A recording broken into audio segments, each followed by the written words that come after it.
तिथूनच वीट भिरकवली. राहा म्हणले याच्या उभा राहिला का नाही देव उभा. किती काळ उभा आहे. उभा भाविकासाठी उभा भाविकासाठी उभा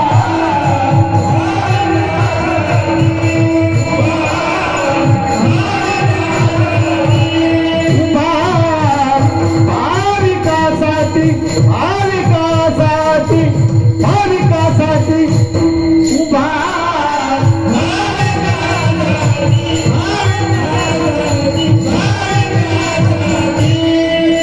विठू कैवल्याचा गाभा विठू कैवल्याचा गाभा भाविकासाठी उभा भाविकासाठी उभा.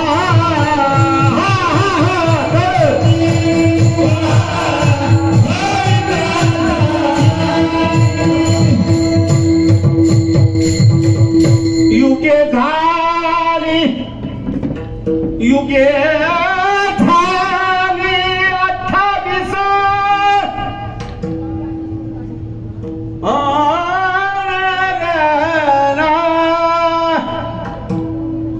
युगे झाली किती 28. आज तुम्हाला माहिती कुणी आणला. बरं माझा मुद्दा लक्षात घ्या. माझा म्हणण्यापेक्षा तुकोबारायांचा मुद्दा लक्षात घ्या. आता विटेवर उभं राहायचं म्हणलं वाकडं उभं राहून जमल का. आला विषय लक्षात.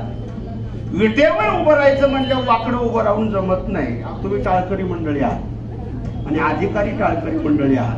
वाकडं उभं राहून जमतं का टाळकऱ्याला. नाही जमत का. तर ते नियम आहेत ना. सहज बोलतो तसं देवाला बर का वीट भिरकवली. कार्यपुण्या मातलासी उभे केले विठ्ठलासी. विटेवर उभं राहायचं म्हटल्यानंतर ती वीट किती उभं राहायचं कसं. म्हणून तिथे विटेवर उभं राहताना त्या देवाला कसं उभं राहावं लागलं. दोन्ही पाय समप्रमाणात समतोल साधावा लागतो बरं का. त्याला बॅलेन्स म्हणतात. बॅलेन्स पाहिजे. गाण्यामध्ये बॅलेन्स पाहिजे. वाजवण्यामध्ये बॅलेन्स पाहिजे. नासक्या संसारामध्ये सुद्धा चुकते.